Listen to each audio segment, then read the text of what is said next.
Hala, may portal, OMG! Sinasakop na talaga tayo ng mga alien. Nandito po sa Magsaysay, dumadaan yung malaking bilog. Hindi, ayan daw, nasa tapat na natin, no? Kayo na ang humusga. Ito ba ay isang misteryosong portal? O baka naman naging abo na ang 299 na engagement ring na naging ganito?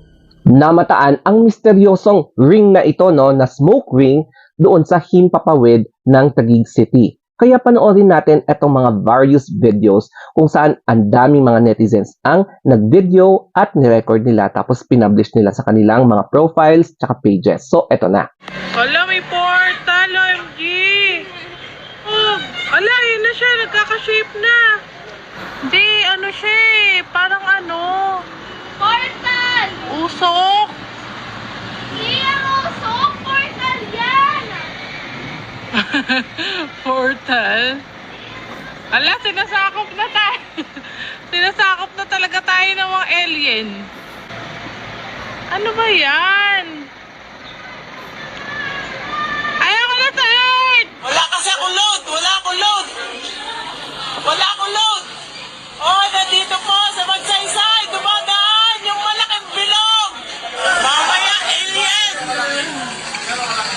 Ang laki di, ayan daw, nasa tapat na natin, no? Ayan daw. Ang galing. Ah, wala kasi akong load, sayang. Hindi ako makapag-video.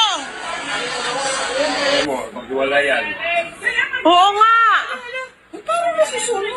Sige, maghiwala yan. Parang may wire. Alam sila. Oo, parang wire. Alam siya, over time, tapos naging square na daw siya. Kaya, ano yan? Buong ano siya eh, buong kahon. Buong smoke. Bilog. Sira. Bilog. Eh, kaya nagiging uling bilog. Kaya baka mga pasabog. Pero susunog, nagpasabog.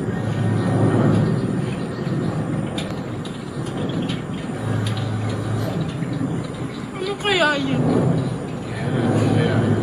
Pati na-block, diba? Kasi nga, video ko na siya. Oh, wala na siya eh. Kaya yan. Tapos, ay,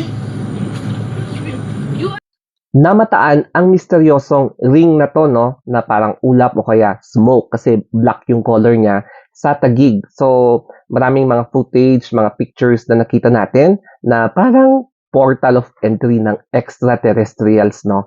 So, hindi lang dito nangyayari sa Pilipinas, kundi around the world. May mga ganyan na phenomenon na pwedeng either accidental or natural o kaya intentional yung pagkakagawa ng ring na yan. One example is kapag yung mga nagbubuga ng usok, no, 'di ba, yung gaganon mo, lalabas yung ring, parang ganon.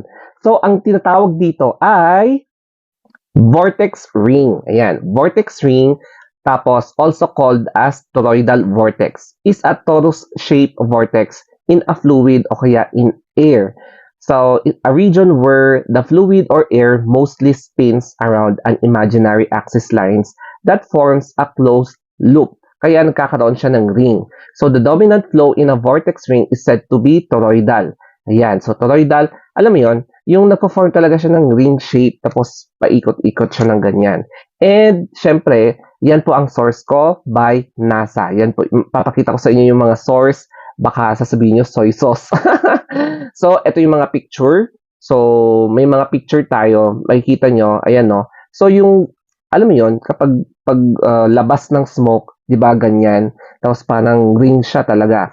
And another example is yung Mount Etna, yung volcano sa Italy. So, nagkakaganon siya.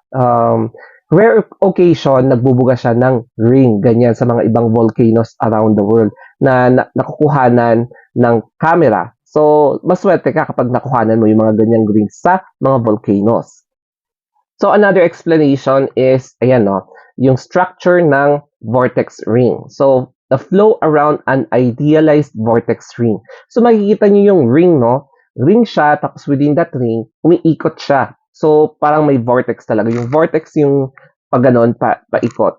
So, in a typical vortex ring, the fluid or air particles move roughly circular paths around an imaginary circle. Ayan. So, that is perpendicular to those paths. As in any vortex, the velocity of the fluid is roughly constant except near the core, so that the angular velocity increases towards the core and most of vorticity, ayan, is concentrated near it. Mga ganyan. So, dami explanation, pero parang ganyan yung itsura niya. So, vortex rings are plentiful in turbulent flows of liquids and gases, but are rarely noticed unless the motion of the fluid or air is revealed by suspended particles, such as in smoke. So, halos parang nangyayari yan on a regular basis, kaya lang hindi natin napapansin kasi invisible siya. Napapansin siya kapag may smoke, so which are often produced intentionally or accidentally or naturally by smokers o kaya may source of heat. Ayan, ganyan. Tapos, visible vortex rings can also be formed during the firing of certain artillery, in mushroom clouds, and in microbursts. So, di ba, sa hydrogen na bomb, ayan, parang yung mushroom cloud, pag ganun siya. O, di ba? Parang ganun din. Or yung microburst, yung biglang pagbagsak ng ulan, tapos may pag ganun din. Basta, ganun yung eksena ng mga vortex ring. Kaya there is nothing to worry about kapag nakakita kayo ng ganitong vortex ring. And hindi po ito portal na biglang may lalabas na spaceship, na may alien invasion, mga ganun na eksena.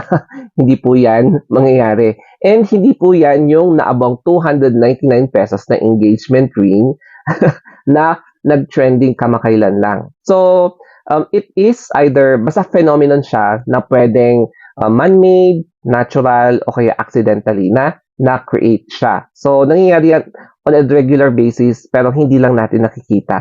Napansin lang kasi natin yan dahil may smoke. So, perhaps there is a possibility na baka nagkaroon ng smoke or fireworks o kaya sunog within that area sa Taguig or within the vicinity kaya nagkaroon ng ganyang ring. So, yan yung isa sa mga explanation kung bakit nagkaroon ng mysterious smoke ring above Taguig City. Ayan. So, I hope na may natutunan kayo dito sa ating short explanation and sana nagustuhan nyo itong ating story about smoke ring / 299 engagement ring na naging abo na. Ganito na siguro mangyayari sa engagement ring na magiging abo lalo na kapag nireject ng girl yung ring tapos nag-decide yung lalaki na parang hindi na lang ituloy at mag-break na lang sila. So, kahit na masakit man, pero hindi lahat talaga na nagkaroon ng matagal na relationship ay nagkakatuluyan. Merong iba, nag-break, tapos meron siyang na-meet at feeling niya siya yung the one, then bigla silang nagpakasal, no? Yung iba nga, 3 months lang, kinasal na agad. O, di ba? Na parang yung isa sa kanila is galing pa sa very long-term relationship. Yun nga lang, hindi siya related sa mysterious smoke ring na ito na biglang tumambad doon sa himpapawid ng Taguig City. Pero ito ang mga possible explanation. Sana nagustuhan nyo, no? So, anyway, ito nga pala yung aking Instagram account, The Story of Anthony. Kaya follow nyo lang ako dyan and my other social media accounts. Lalo na kapag nagustuhan nyo ang mga story time ko. O, di ba? So, that's it, guys. Always remember to be positive, huwag maging negative, huwag maging toxic. Just go with the flow lang. So, thank you and have a nice day.